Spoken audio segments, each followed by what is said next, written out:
American gymnast Gabby Douglas making a costly error on her bid for the gold at the uneven bars in the Olympics. What happened? Stu Woo is joining us from London right now. There was a lot of hopes riding on her. Stu, tell us about how things went down on the uneven bars.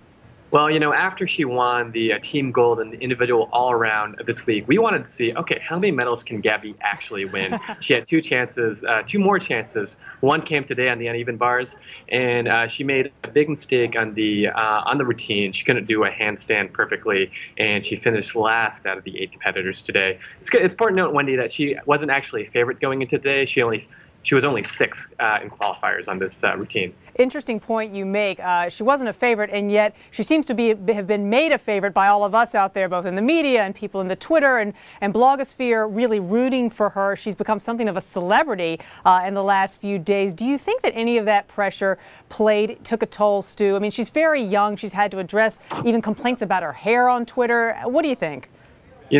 She came to talk to reporters yesterday. It was a very informal conversation. She was sitting there in the middle of a circle. There were 12 of us around her. And it didn't seem as if the fame had affected her at all. She said, you know what? I Googled myself yesterday. I went on Twitter. I saw Nicki Minaj and Lil Wayne tweeting at me. And it was like, cool, I'm a superstar. But she didn't seem fazed at all. We talked to her before she won any medals, and she was exactly the same.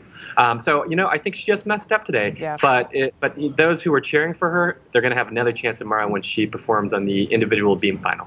Now, what about the exhaustion factor of being a gymnast? It has to be pretty high up there. I mean, you yourself have been attempting to do a lot of these gymnastic feats in your How Hard Can It Be series, which everybody should check out on WSJ.com. But in terms of the exhaustion factor for her, not you, how do you think that might have played into effect in today's performance?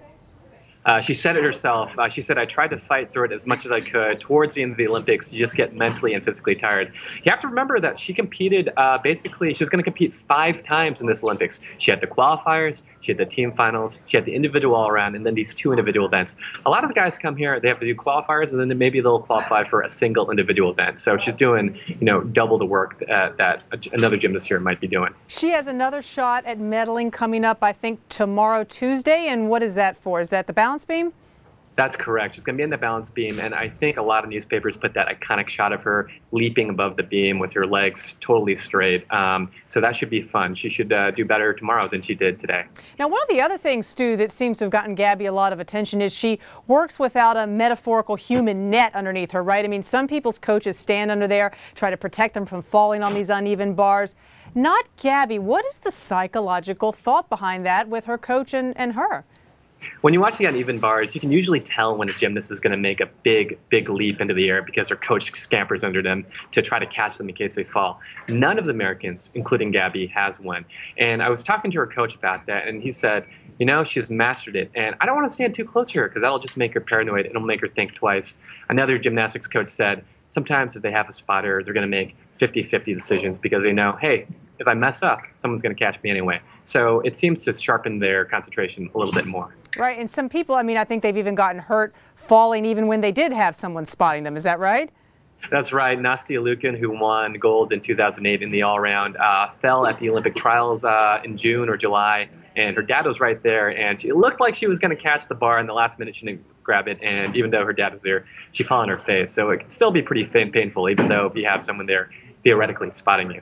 Now, in terms of how the Americans are doing overall in gymnastics, for those of us who haven't been following the medal count, which we do have on WSJ.com, but give us a quick kind of overview of how we've done on gymnastics across the board, Stu. The men so far have underperformed. They were expected to win a team gold. They didn't. They did manage to squeak out one individual gold in the in the individual all-around with Daniel Leyva from Florida. The women have been dominating. They won the team gold. Gabby won gold in the individual all-around. And yesterday we picked up another one in silver when Michaela Moroni won a silver. So we have a couple more chances tomorrow. We have several gymnasts competing on both floor and on the beam.